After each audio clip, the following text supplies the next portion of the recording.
امام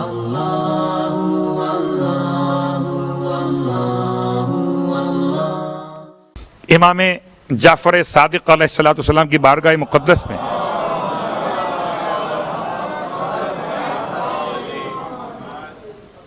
شخص نے سوال کیا مولا سے، مولا بیماریاں بہت رہتی ہیں، کوئی دعا بتائیے بیماری کی خاتمے کے لیے۔ یہ بات یاد رکھیں، بیماری خدا کی طرف سے اگر خدا تک پہنچائے، بیماری انسان کی خودی کی غلطی سے اگر خدا سے دور کرے، تو جو بیماری خدا تک پہنچائے تو شکر خدا واجب ہے، اور جو بیماری خدا سے دور کرے اس کا علاج واجب ہے۔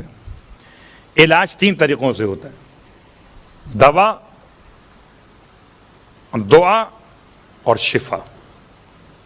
دوا، دعا اور شفا۔ شفا آپ کے ہاتھ میں نہیں ہے، آپ کے ہاتھ میں کیا ہے؟ دوا اور دعا۔ شفا کہاں پر ہے؟ کیا شفا خدا کے ہاتھ میں ہے، یا خدا جس کے ہاتھ میں چاہے اس کے ہاتھ میں ہے؟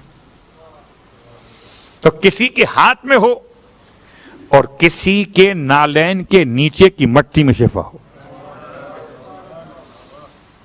عجیب بات ہے، آج تک کوئی دعاؤں کی قیمت تو نہ لگا سکا، شفا کی قیمت لگانے بیٹھ گئے۔ عجیب ظلم۔ 3 چیزیں ہیں، ایک دعا، ایک دوا، ایک شفا۔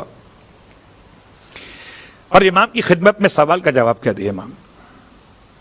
فرمایا پڑھیے بسم اللہ الرحمن الرحیم، الحمدللہ رب العالمین، حسبنا اللہ ونعم الوکیل، فتبارک اللہ احسن الخالقین، ولا حول ولا قوة الا باللہ العلی العظیم۔ یہ ہو گئے 5 کلمات۔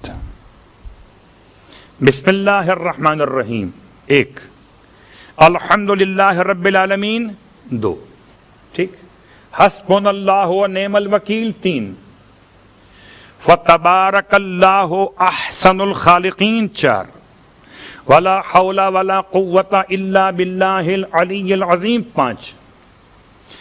امام فرماتے ہیں یہ 5 کلمات کو 40 دن پڑھو، 40 مرتبہ۔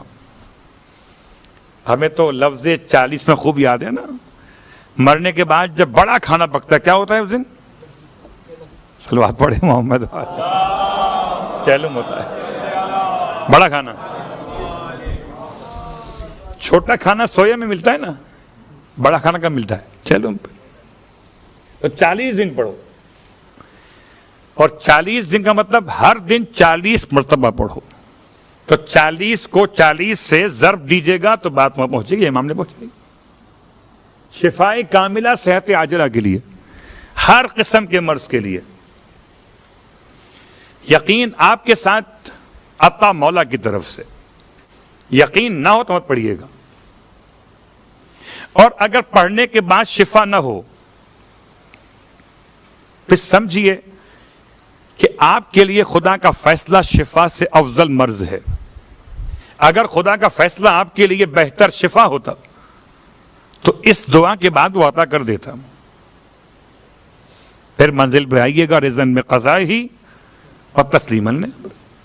اب مجھے بتائیے آپ نے کتنا علاج کرایا ڈاکٹر کا، ٹھیک نہیں ہوئے تو تھک ہار کے کیا کیا؟ صبر۔ تو یہ 5 کلمات کو پڑھیے، انشاءاللہ صبر کی نوبت نہیں آئے گی، شکر کی نوبت آ جائے گی۔